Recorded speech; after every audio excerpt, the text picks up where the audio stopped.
안녕하세요. 빅머니의 권미란입니다. 전 세계 1위 GDP의 국가는 어디일까요? 라는 질문을 했을 때 미국입니다. 라고 대답하시는 분들이 계실 거고요. 미국인지 중국인지 대답을 고민하시는 분도 계실 겁니다. 여기 양국의 GDP를 세 가지 항목으로 나누어서 살펴보도록 하겠습니다. 먼저 명목 기준 GDP는 미국이 현재 세계 1위를 기록하고 있습니다. 19조 3,621억 달러를 나타내고 있는데요. 하지만 구매력 기준으로 GDP를 봤을 때는 중국이 세계 1위를 기록하고 있습니다.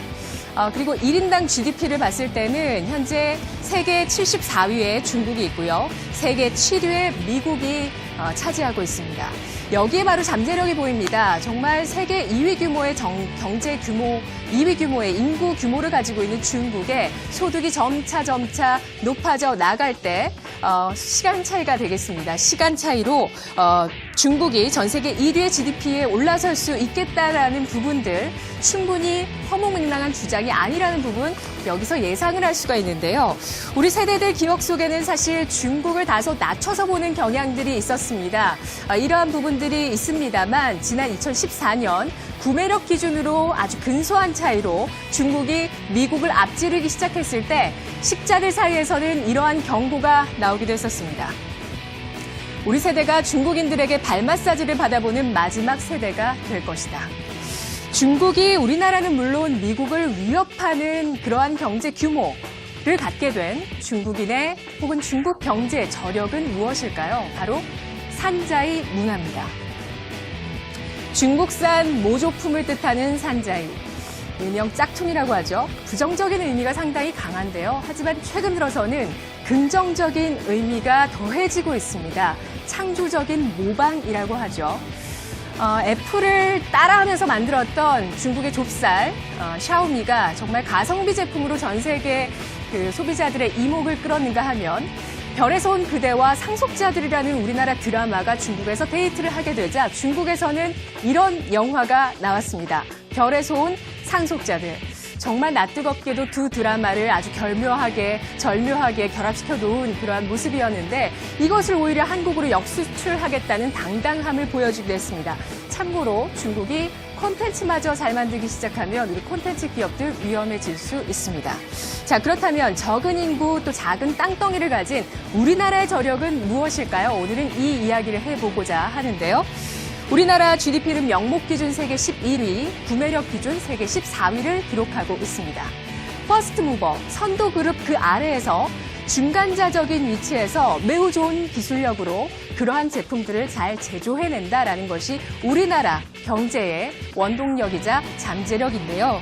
현재 우리나라 기업들의 아이템들 가운데서 주목할 것들을 제가 한번 모아봤습니다.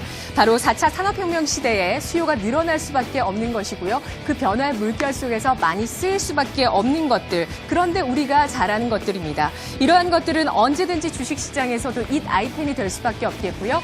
실적과 업황이 좋습니다. 그리고 수요가 공급을 능가하는 굉장히 폭발적인 수요. 그리고 가격 상승까지 일어난다면 금상첨화겠죠. 먼저 첫 번째, 반도체입니다. 반도체는 내 손 안의 컴퓨터죠. 이 스마트폰이 확산되면서 수요가 굉장히 늘어나면서 호황이 나타나기 시작했는데요. 이후에 지금까지 빅데이터, 차량 전장화, 사물 인터넷 시대가 개화되면서 앞으로 반도체 수요 더욱더 늘어날 것으로 전망이 되고 있습니다. 두 번째는 약그룹이죠. 바이오시밀러입니다. 오리지널이라고 부르는 그러한 특허가 만료된 오리지널 의약품의 복제약을 바이오시밀러라고 하는데요. 오리지널을 만들 때보다 리스크는 적고요. 하지만 한번 시장을 선점하게 되면 수요가 굉장히 어마어마합니다. 삼성바이오로직스, 셀트리온 같은 기업들의 영업이익률을 보십시오. 마진도 정말 좋습니다. 세 번째 아이템은 바로 좁쌀보다 더 작은 MLCC인데요. 적층 세라믹 콘덴서를 이야기하죠. 반도체와 비슷한 스토리를 갖고 있고 또 모바일, OLED 디스플레이, 전기차 5G 같은 이 MLCC가 필요한 여러 가지 산업들이 현재 만개하고 있다는 부분들 시장에서 주목을 하고 있는 모습이고요.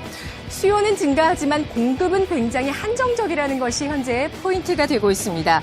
D램의 슈퍼사이클보다 더 긴 호황을 누릴 수 있다. MLCC를 바라보는 전문가들의 의견 이렇게 제기가 되고 있는 모습인데요. 현재 삼성전기는 전 세계 MLCC 시장의 4분의 1을 차지하고 있는 세계 2위의 기업입니다. 자, 다음은 카메라 렌즈, 카메라 모듈입니다. 아마존 고라는 무인 그 매장을 아시죠? 이것이 누구나 자유롭게 사고 팔 수 있었던 그 배경은 무엇일까요? 바로 천장에 달려 있습니다. 카메라 렌즈인데요. 카메라 렌즈가 있기 때문에 그들의 동선을 파악할 수 있다는 부분들 나오고 있고요. 계속해서 스마트폰의 카메라는 고사양화되고 있습니다.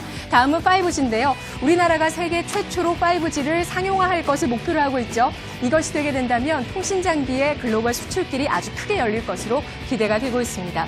우리가 매일 쓰는 소비재를 살펴보죠. 의류와 신발, 그리고 화장품 OEM, ODM 업체입니다. 정말 많은 기업들이 상장이 되어 있고 좋은 성장을 보여줬는데요. 하지만 이러한 기업들은 인건비와 환율이 다소 부담이 될 수 있다는 점 기억해 주시길 바라겠습니다.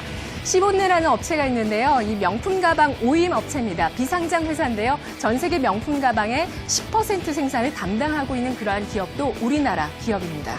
우리 경제를 키울 아이템들에 투자를 해봐야 되겠죠. 계속해서 이런 잇 아이템들 찾아보도록 하겠습니다. 오늘의 이 시각 주요 경제 뉴스 오상혁 아나운서와 함께 하시죠.